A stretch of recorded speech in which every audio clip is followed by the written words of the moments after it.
It's still beating down on a few people's faces over there, but we're so happy to be here in Los Angeles to have this conversation with you.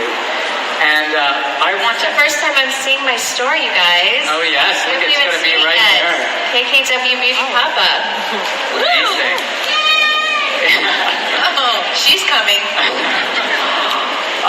But I want to have a serious conversation with the two of you today, because I think very often all of the work that you've been doing isn't taken seriously. So I've thought, I just think people are dismissive of reality television and social media and selfies. And, when Kim I think they used to be. I don't think that's the case anymore. I will argue with you on that. Okay, so tell me why. I just think that after we start filming season 16 next week, and we've had maybe 15 spin-offs, so that's like 12 years on the air. I think after that long, they kind of, start to respect it. Kris, what do you think? I think that it's become part of, just in many different ways, from the influencers that are here today and the way that social media platforms are perceived. It's a huge part of our culture, and I think it is taken very seriously, and it's a huge part of the way business is run today. I mean, I get that it wasn't, though. Yeah, I do get that. There was a time, sure, but some people are still skeptical. They understand the reach, they understand the influence, but I think what's most remarkable about what I've learned in the last few conversations that you and I have had, Kim, is that you've taken that influence and reach and you're really building a business. And that's, I think, the ability to interact directly with your customers and to get feedback from them and listen to them. That is a new kind of business. Yes, for sure. So let's talk about the business, because one of the things I wanted to hear from you is how do you think your beauty business is different from the traditional beauty businesses? The ones, there are, many of them are run by middle-aged white men. They don't necessarily have, broad definitions of beauty, and they don't necessarily have the direct relationship with the customer. How do you think your business is different from the brands that have been around forever? Well, I think definitely with social media, you can have a direct-to-consumer business, and if you market yourself the right way and promote it the right way, then you can have a really successful business. Something that I don't think people assumed was even possible 5 years ago. What about the notion of what beauty is, right? So sometimes when I'm flipping through a fashion magazine, even now, you flip through and there's almost a formula about the way these brands communicate. How does your brand communicate differently from, say, the traditional, in terms of the image it projects? Well, I don't really look at the traditional forms of what I'm seeing in magazines. I just kind of do what I want to do, and I've always been really confident in the image that I want to put out there. Whether it's, when you have your own business and you really 100% control it, you can choose the photographer and the images and the look and, every last detail that you want to do. So when you have your own business, that's just what I've done. I've always done what's felt right, what feels good, not really worried about what I think the consumer wants, but instead kind of guide them with what I want. And I think if you have your own business and it's really run by social media, you can have the power to do that.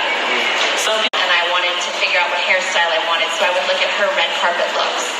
So I'm just proud that there's such a diverse language in beauty, and in my campaigns I use so many different women to hopefully that there's someone out there that looks like one of them and wants to emulate that look or get some beauty tips and advice from something that maybe they would see in one of my campaigns. Yeah, the beauty tips and advice are also linked to the types of products you're selling. So you launched with contouring kits, right? And we had an educational session where Kim explained to me what contouring is, but it's that kind of product focus also that's different. Instead of launching with a whole smithereen of different products and products that are quite similar to what you can get elsewhere, you launched with the kit. How do you make that kind of product decision? I knew from the start that I always, no matter what my look is, whether I'm doing a no makeup look or a really heavy glam look, contour was just constant. So that for sure was just the first product that I wanted to launch with. And I learned from my sister Kylie that she launched just lips in her Kylie Cosmetics, and that did really well for her. And I felt like my makeup artist Mario and I worked so long creating so many different looks for the past 10 years, but contour was always constant. So for me, I learned from my little sister to just maybe start with one product, and that seemed to really work, and just building off of that. It worked so well that you sold over 300,000 units of your contouring kits, I think in the first 24 hours, turning over $14 million. Right, so I couldn't think, when I heard that, I couldn't think of a business that's launching on its first day that makes that much money. How do you think about how much to produce? How did you come up with the number 300,000, and how does that change for your product? It definitely is a learning process, and I learned from when Kylie and I launched our lip together. We have a lip collab, and I gauged it off of those numbers. So I was a bit more conservative than those numbers just to test it, because contour and teaching people how to contour, what it is, and getting your correct shade, you do have to educate a lot. So it was tricky, but when you have a business that's all online, it is tricky, it is risky, it is difficult to gauge that, and we're still always gauging that. But when a product sells out, it's the most gratifying feeling in the world. And on launch days, me and the team were on the computer checking all the numbers, seeing what's selling, and it's so much fun. Do you ever regret not ordering more though when it sells out? Or is scarcity part, with the whole drops model, maybe this is from Kanye and Yeezy and the way that whole streetwear market works, but they put out a little bit of product, it sells out and people want it more. Is there that kind of psychology in the thinking? Not as much with makeup, just because I always want people to be able to get it, but I think it has helped. You just don't want to over order, and I think we've so far done a good job at gauging the perfect amount. I mean, obviously it's never going to be perfect, but it's exciting when it sells out, and then I always try to reorder it quickly, unless it's really just an exclusive product, like with my fragrances. Sometimes I won't be reordering that again. So that's because you only want it to be available once. Yeah, I mean, I had these Valentine hearts, and I just wanted them for Valentine's Day, and there was no real need to live on the site. So my funner products that are holiday based, I think will just be exclusive just for that time period. Okay, so the other thing that I'm really curious about is how the two of you actually work together. So, there is this impression out in the world that, you, Kris, are this behind-the-scenes mastermind, calculating and knowing exactly what to do to get attention. You have this, vested So where you got all that credit from? It's well, that's what I wanted to ask. Is it I'm true? the mastermind, no. Okay. It's me. Telling my sisters what to do. Not today, listen. Not today. How do you see it, Kris? You work with all your kids on their different endeavors, and they're all doing well in different areas. How do you see your role? You're not involved in the day-to-day, but you're involved in some way or another. How do you describe what you do? Well, I'm definitely involved in the day-to-day because we work together every single day. We work on, if we're not filming Keeping Up with the Kardashians, we're working on Kim's fragrance and makeup and Kylie's brands, and it goes on and on. But I think that the girls are all so creative, and they know exactly what they want. And the last thing that they want to hear from me is what a lipstick, component would look like.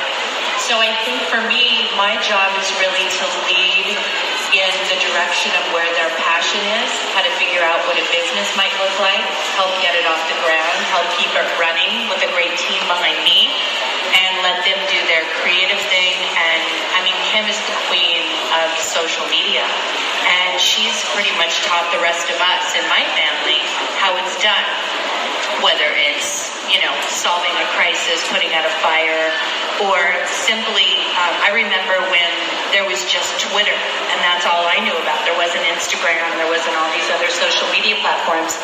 And Kim was launching a fragrance, and she went on Twitter and posted 2 pictures of a fragrance bottle that was black and pink, and she said to her fans, do you guys like the light pink or do you like the dark pink?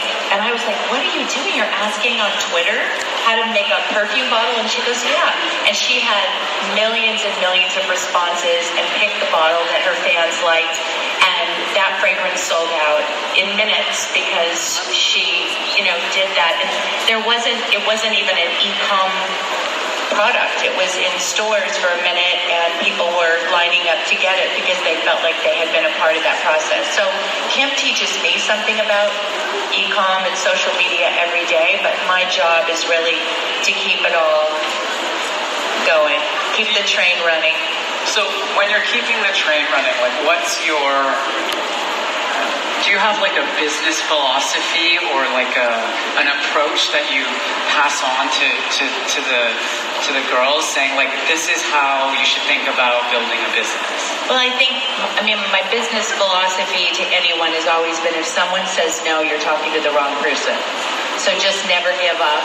And if you have an idea and you feel passionate about, doing that as a business, and that's what you want to do for the, really make a commitment, then let's go figure out how to do it. Let's roll up our sleeves and find somebody that shares the same joy. It really gives me incredible joy to be able to find these different things that the girls like to do and go out there and figure out a way to do it. It's very, very exciting. My mom runs a really tight ship, so working for Kris Jenner is a really difficult thing. I don't think I could do it. What's the most difficult thing about it?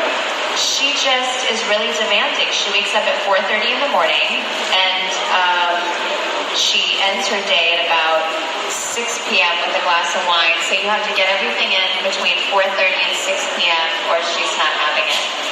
Okay. She's just really tough. Okay. How did you start becoming a manager in the first place?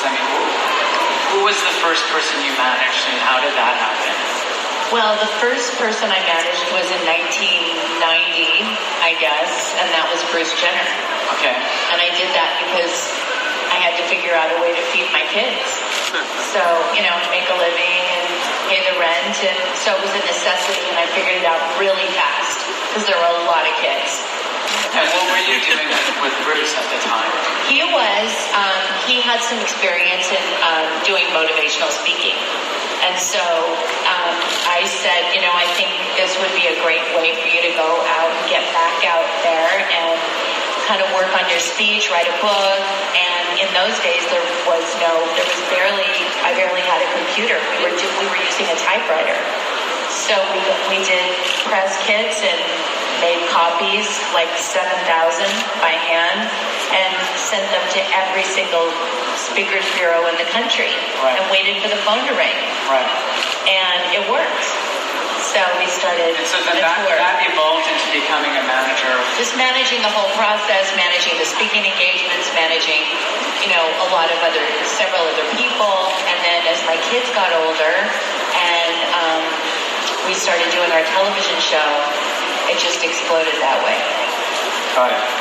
So another thing that struck me, you mentioned Kylie earlier, but so you have these girls, they're all doing their own thing. What if they get a PR crisis on social media?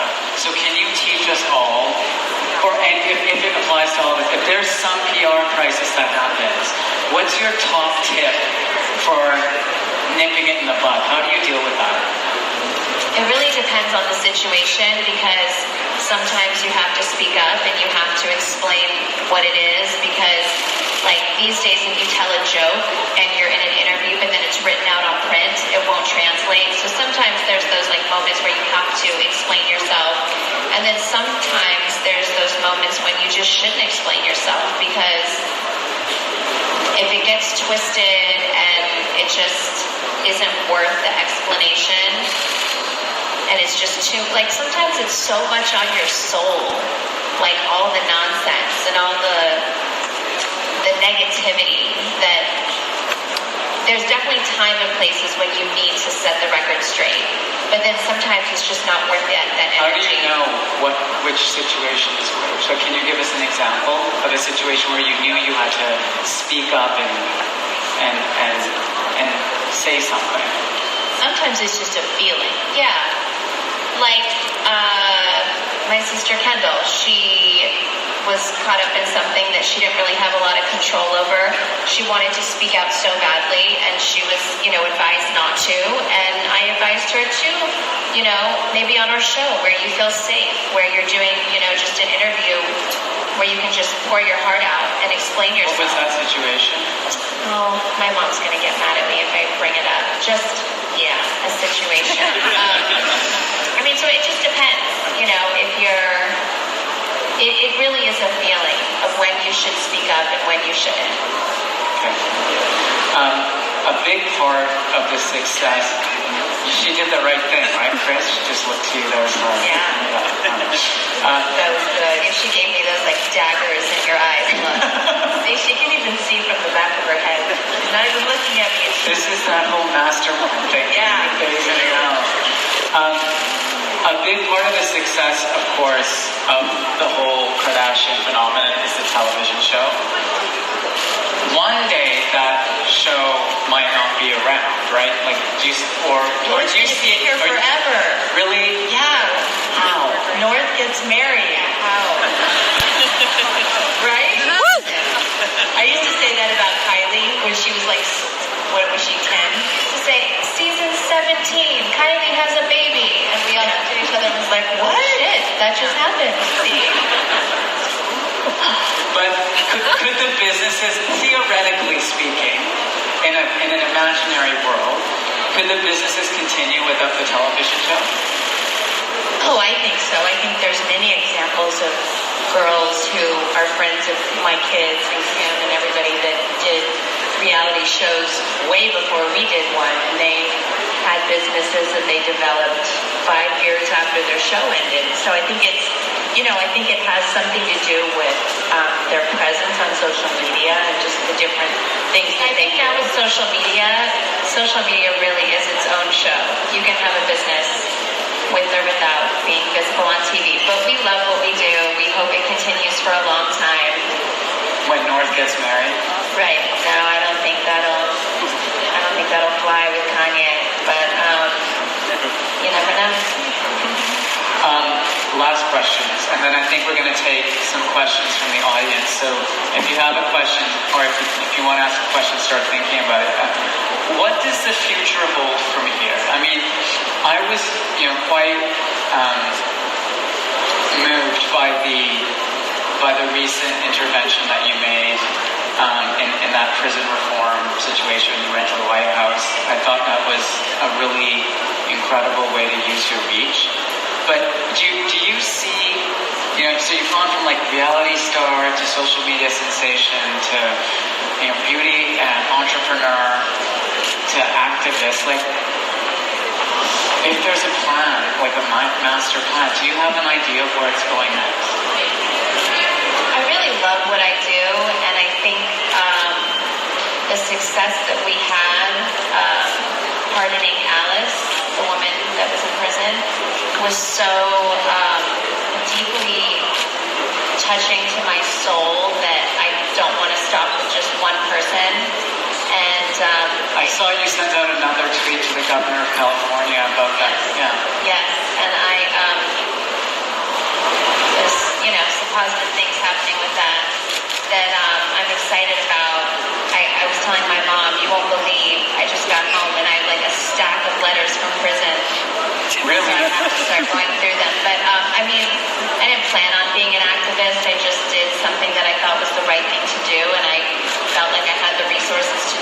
but the feeling that it gave me, I definitely want to see my life continuing in that area because that was just really satisfying.